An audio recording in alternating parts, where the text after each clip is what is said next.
एक तरफ बॉलीवुड की सबसे बड़ी फिल्मों में से एक का हीरो, दूसरी तरफ दिल्ली के जंतर मंतर पर मौत से जूझता एक बूढ़ा शरीर।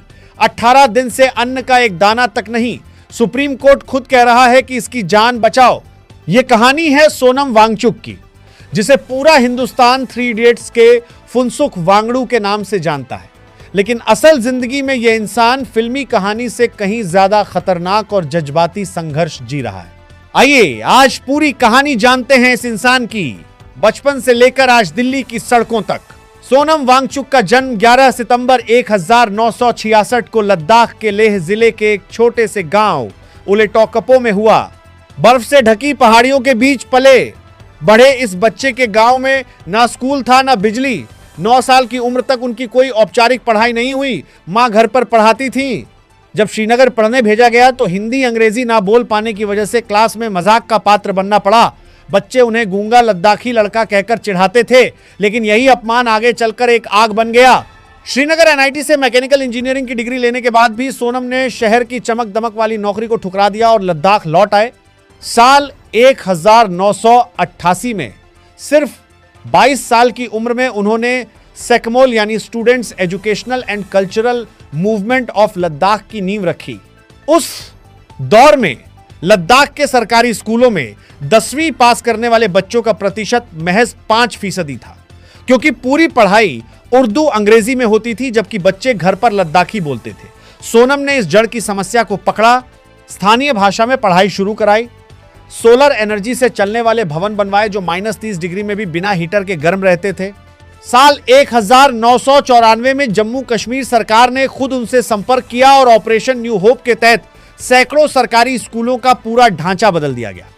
लद्दाख में गर्मियों में पानी की भारी किल्लत हमेशा से समस्या रही है, क्योंकि ग्लेशियर पिघलने में देरी होती है।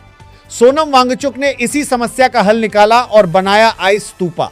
सर्दियों का पानी ऊंचाई पर छोड़कर बर्फ के शंकु के आकार का पहाड़ बनाया जाता है, जो गर्मियों में ठीक उसी वक्त पिघलता है जब किसानों को पानी की सबसे ज्यादा जरूरत होती है। इस आविष्कार के लिए 2016 में उन्हें रोलेक्स अवार्ड फॉर एंटरप्राइज मिला और 2018 में भारत सरकार ने पद्मश्री से सम्मानित किया।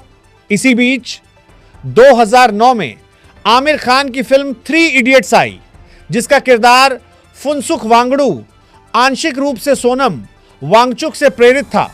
फिल्म के आखिर में दिखाया गया वो अनोखा स्कूल सीधे सेकमोल से प्रेरित था। इस फिल्म ने सोनम वांगचुक को रातों रात देश दुनिया में मशहूर कर दिया, लेकिन असली संघर्ष अभी बाकी था।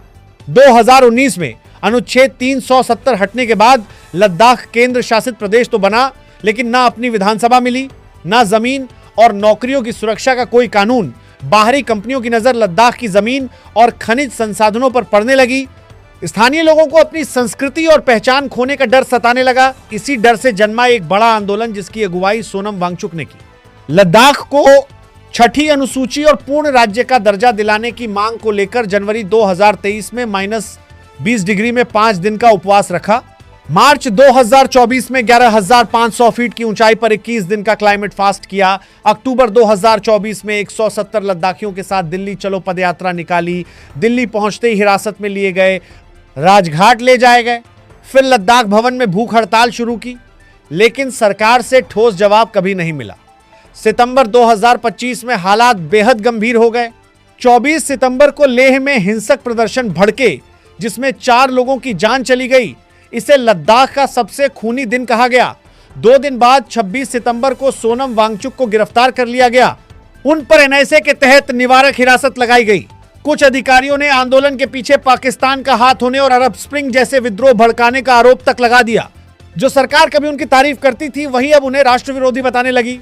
उनकी पत्नी गीतांजलि जे आंगमो ने सुप्रीम कोर्ट का दरवाजा खटखटाया। महीनों चली कानूनी लड़ाई और लगातार बिगड़ती सेहत के बाद 14 मार्च 2026 को गृह मंत्रालय ने उनकी हिरासत खत्म करने का ऐलान किया। 6 महीने जेल में बिताने के बाद सोनम वांगचुक आजाद हुए, लेकिन बाहर आते ही उन्होंने साफ कह दिया कि लड़ाई अभी खत्म नहीं हुई है। और अब आ जाइए सबसे ताजा और सबसे बड़ी खबर पर। 28 जून 2026 से सोनम वांगचुक दिल्ली के जंतर मंतर पर एक बार फिर अनिश्चितकालीन भूख हड़ताल पर बैठे हैं। इस बार मामला थोड़ा अलग है।